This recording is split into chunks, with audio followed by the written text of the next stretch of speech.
Yes, this is the latest video. I don't even know where to stare at these things. Like, where does it look like my eyes are looking at?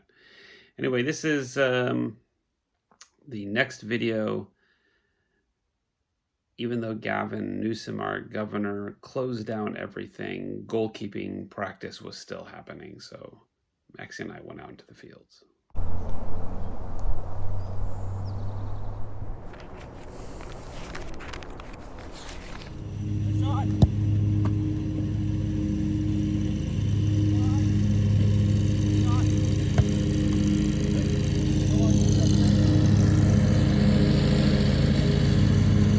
So I think we've spoken several times about how the Middle Ages has produced a number of great women writers. I think we spoke about Marie de France and her famous prologue. Well, one of the best of these writers was Christine de Pizan, an absolutely innovative poet of the 15th century as well as a scholar. Christine also supervised the production of her own manuscripts and made luxurious volumes that she presented to many rulers, something that Chaucer never did. Her Italian father was friends with Petrarch, not only a famous Italian scholar, but also one of Italy's greatest thinkers. He essentially initiated the Italian Renaissance and our whole idea of the Middle Ages as both. Hello! Crew for Brightview. That's it. Here for everybody be safe. That's it. That's why we have to walk away from each other. Peace. So anyway, I'm using his truck, by the way. So anyway, he ushers in the Italian Renaissance basically with his thoughts and puts the Middle Ages puts the middle in the Middle Ages between the past, which was the classical period, and the future, which was modernity, I guess, the Renaissance. She was lucky to have such a father because instead of sending her to a nunnery, he took charge of her education and basically raised her as a man or as a boy. And she was so important as a scholar and as a writer that Henry IV even tried to kidnap her son, but she would not negotiate with terrorists. So I had an old professor, Elizabeth Allen, over at UCI, and she had a tradition of reading from Christine de Pizan in the beginnings of The Wife of Bath. And since I first learned to teach Canterbury Tales through Professor Allen, let's read from the prologue so we can understand what's at the heart of this amazing tale. One day as I was sitting alone in my study, surrounded by books on all kinds of subjects, devoting myself to literary studies, my usual habit. So she's a scholar. My mind dwelt at length on the weighty opinions of various authors, whom I had studied for a long time. Because as auctores, they are worthy of study. I looked up from my book, having decided to leave such subtle questions in peace and to relax by reading some poetry. Or dites de poètes. So to relax her mind, she's going to read one of the dites amoureux, right? And she wants to read poetry. That's her Netflix. With this in mind, I searched for some small book. Imagine she's surrounded by a library of expensive handmade manuscripts. By chance, an unfamiliar book. Un livre étrange. Came into my hands, not one of my own, but one that had been given to me along with some others. When I held it open, I saw from its title page that it was malicious. I smiled, for though I had never seen it before, I had often heard that, like other books, it talked about women. I thought I would browse through it to amuse myself. I had not been reading for very long when my good mother called me for supper because it was evening. Intending to look at that book the next day, I put it down. Notice that her mother takes on the domestic duties, and Christine is treated like a male in the household, right? She's busy with literary affairs. The next morning, again seated in my study, as was my habit. Not her father's room, remember, her father's study, but her own room. So think as well of Virginia Woolf, a room of their own. This is important. I returned wanting to examine this book by malicious. I started to read it and went on for a little while.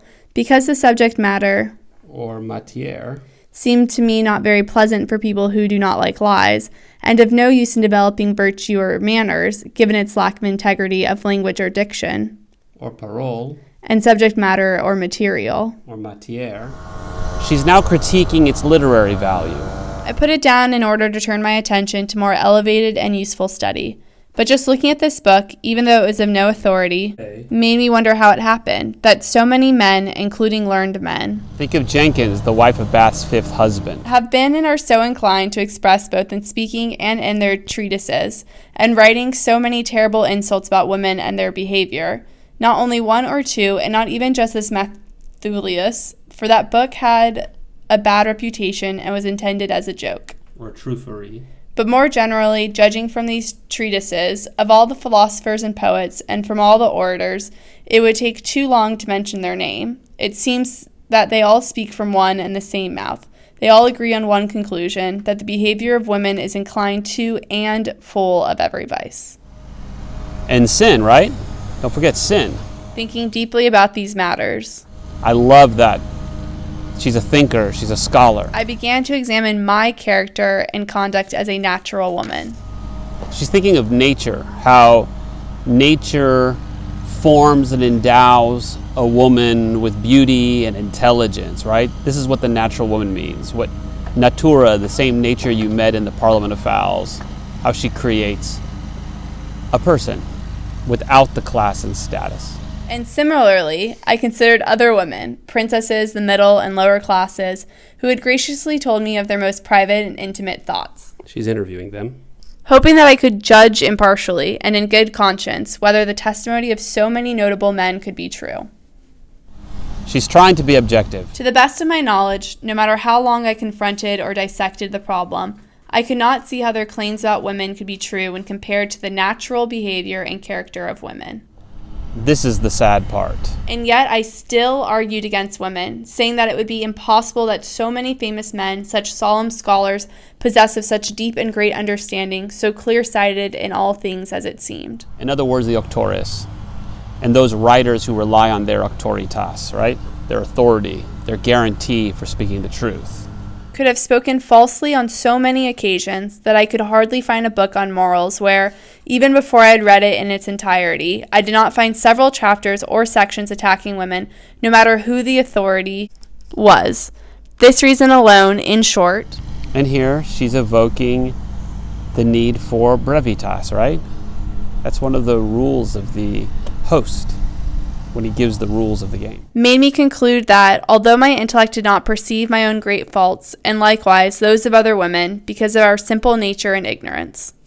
Here, the modesty topos becomes degrading, right? As a woman, she is naturally ignorant. I mean, that's what the books are telling her, right? That's what she's saying. And she can't figure it out why. It was, however, truly fitting that such was the case, and so I relied more on the judgment of others than on what I myself felt and knew. I was so transfixed in this line of thinking for such a long time that it seemed as if I were in a stupor. Like a gushing fountain, a series of authorities, whom I recalled one after the other, came to my mind along with their opinions on this topic. The evils of women, right? And I finally decided that God had formed a vile creature when he made woman, and I wondered how such a worthy artisan. This is the old Neoplatonic topos of God as an artisan or a creator, right? Or a writer or an artist. Could have deigned to make such an abominable or deplorable work, which, from what they say, is the vessel, as well as the refuge and abode, of every evil and vice. As I was thinking this, a great unhappiness and sadness welled up in my heart, for I hated myself and the entire female sex as though we were monstrosities in nature. Not formed by nature in the way she sees it. That's the opening of the prologue. And then she composes a complaint, like all medieval poets do. And like Boethius, allegorical figures appear, in this case, Lady Reason, Rectitude, and Justice. And they show her how debate is the essence of all great thinking, how there is no harmony among the auctores, but contradiction. I want you to remember that when you read the Canterbury Tales. There's contradictions everywhere. But think also about this. Christine is so learned a total intellectual, surrounded by books, well read in the auctorities too, but she can't seem to discern the difference between the quality of work that she admires and the realities of her own experiences. And part of the problem is that she is so reliant on auctoritas. I mean, what is her problem? Her problem is she can't seem to harmonize the contradictions she finds between the authorized view of women presented in the books and her own experience with women of all classes. And that contradiction does not turn her into a good philosopher. A good philosopher, well, let me put it this way. She thinks to be a good philosopher means to resolve that contradiction, right? And she resolves it by siding with the books. But what's sad is that she respects the old books so much and the old authors, because remember, she's also a scholar. And she understands the labor of thinking and writing, because thinking and writing is a kind of work. You have to remember that. And it's hard work, because you guys have to watch this video and you have to read the book and you're exhausted and tired. You're always struggling. So instead of trusting her own experience, she trusts their opinions. And the result? What's the conclusion of her textual thinking? She's vile, she's wicked, she's worthy of hate. It's only Lady Reason who reminds her that such a conclusion is faulty logic, and that part of the scholarly project is debating ideas. And so she writes a book, and this book is called The City of Women. And in The City of Women, she creates a new foundation for women based on a variety of new authorities, and most of those authorities are from Boccaccio. Now, the wife of Bath, on the other hand, is a well-to-do businesswoman. She's not a scholar, and she works in the textile industry. She's not a weaver, as some suggest. She's a businesswoman. And because she's a middle-class businesswoman, her prologue is more direct. One of the prologue, experience though non auctorité were in this world were right enough to me. And so experience, even though there were non auctorité, no written authorities compiled in books, experience would be enough for her. So there's a contrast between the wife of Bath and Christine de Pizan. For the wife of Bath, experience matters more than auctorité, which makes her very different from Christine. And yet they're going to both run up against the same slander. Alright guys, don't forget to like and subscribe and ring that notification bell.